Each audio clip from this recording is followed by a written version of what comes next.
Jadi terimalah ini sebagai sebuah kenyataan dan ya sadar diri bahwa Kaisang bukan siapa-siapa kalau dia bukan anak Presiden Jokowi. Kalau Presiden Jokowi sudah tidak berkuasa, maka kita bisa melihat Kaisang bisa jadi apa.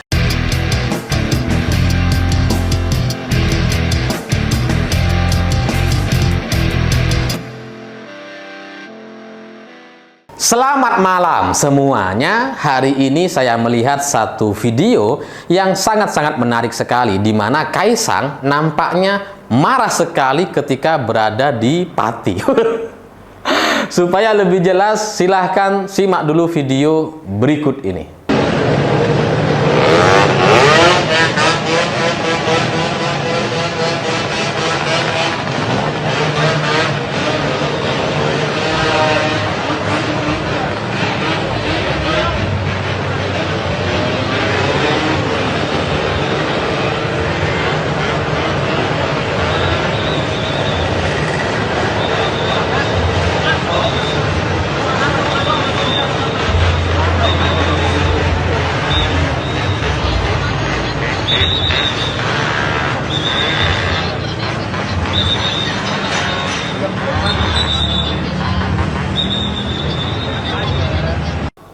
Nah, setelah saya coba cek berita-beritanya, ternyata Kaisang ini lagi ada acara di Pati untuk makan bersama dengan anggota PSI dan masyarakat setempat. Terus kemudian di sela-sela acara itu ternyata ada pawai pasukan atau kader-kader dari PDI Perjuangan. Jadi mereka lagi pawai, pakai motor dan berisik. Nah, Kaisang ini penasaran ada apa. Terus kemudian nyoba keluar gitu ya, dan meminta para undangannya itu untuk masuk gitu. Udah masuk sana masuk. Tapi kemudian dia ikut keluar, dia ikut nonton. Ada apa ya? Oh, kader-kader PDI Perjuangan banyak ya. Dia nyuruh masuk orang-orangnya, tapi dia sendiri keluar.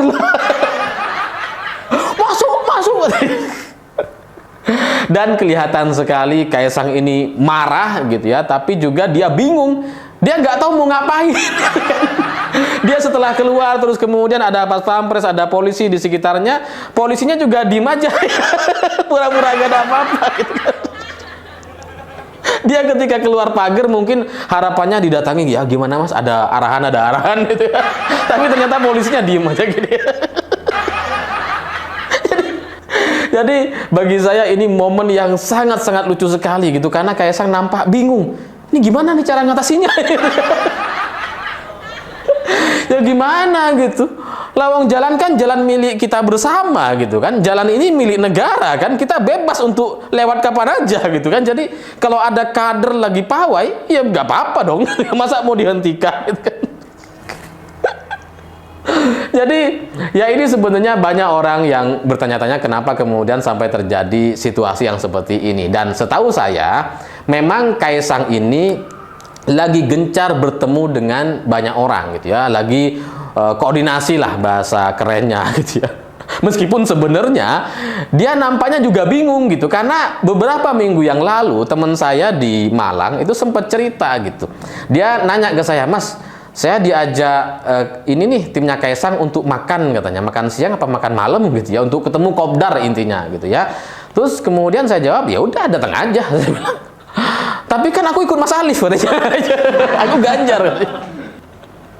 Tapi saya bilang udah ikut aja gitu, karena kalau kamu ikut itu aman, mukanya nggak kelihatan gitu. Artian dia nggak terlalu familiar atau tidak dianggap sebagai pendukung Ganjar gitu kan. Dia orang netral kelihatannya, meskipun sebenarnya sudah nggak netral, dia udah dukung Ganjar gitu. Dan saya bilang, ya kalau kamu masih aman, kalau saya yang hadir itu nggak bisa. Jadi kamu datang aja, dengerin apa maksudnya, saya bilang, dan kemudian ya kamu pelajari dia nih mau melakukan apa sampai kemudian mengajak orang-orang untuk kumpul gitu. Ya sebenarnya mungkin bukan Kaisangnya ya, timnya yang mengajak. Ya mungkin tujuannya supaya rame, supaya banyak orang gitu ya, sampai kemudian mengajak orang-orang secara random. Itu kan saking bingungnya gitu, mau ngapain? Dia datang ke daerah, bingung mau ketemu siapa, terus kemudian nyuruh orang untuk ngajak orang-orang ketemu. Ya begitulah nasib Kaisang sang ketua umum PSI. Jadi dari cerita ini kita akhirnya bisa melihat bahwa seorang Kaisang sekalipun dia adalah anak presiden, meskipun dia bisa menjadi ketua umum partai meskipun baru beberapa hari bergabung dengan PSI, bisa langsung jadi ketum gitu ya. Ya mungkin semua cerita-cerita itu bisa dia banggakan karena dia adalah anak presiden, karena ada intervensi kekuasaan sehingga dia bisa masuk sebagai ketum meskipun hanya beberapa hari bergabung.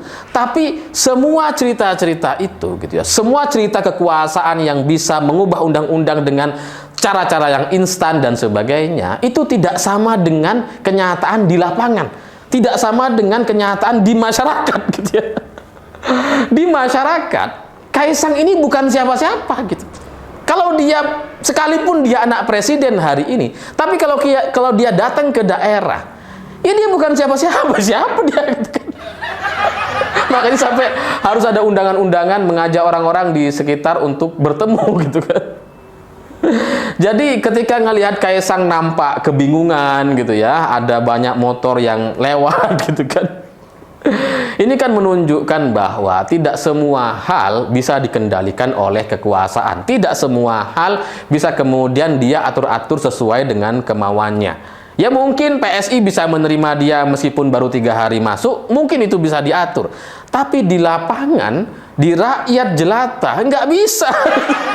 Negeri ini negeri milik kita semua, milik rakyat. Jadi kalau kemudian ada masyarakat lewat gitu ya, entah kebetulan atau memang sudah pengen lewat sejak kemarin gitu kan, ya itu nggak bisa dia lawan, nggak bisa dia kendalikan. Dan ini bagi saya adalah sebuah pesan perlawanan dari masyarakat setempat, dari rakyat Indonesia kepada aksi-aksi Kaisang atau aksi-aksi dinasti politik yang dipertontonkan selama beberapa minggu terakhir ini. Dan bahkan lebih jauh dari soal cerita hanya ngeblayer motor di jalanan, sampai ternyata ada satu motor yang masuk ke lokasi restoran.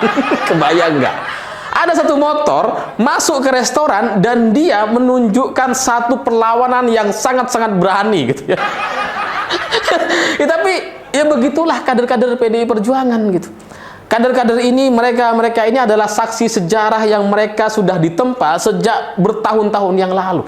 Jangankan cuma di situasi seperti sekarang gitu ya, di zaman Soeharto yang sudah terkenal sangat otoriter dan pendendam itu kader-kader PDI Perjuangan ya berani gitu. Ada 6 orang meninggal dunia di kantornya karena diserbu, ratusan orang luka-luka, tapi itu tidak menyurutkan nyali mereka. Mereka terus berjuang memenangkan partai PDI Perjuangan. Jadi kalau situasinya seperti sekarang, sampai kemudian ada satu motor masuk ke lokasi restoran, mereka sangat-sangat paham dengan risiko yang akan mereka dapatkan. Mereka udah ukur itu. Jangankan ditangkap, mati pun mereka berani. Masuk ke lokasi restoran gitu.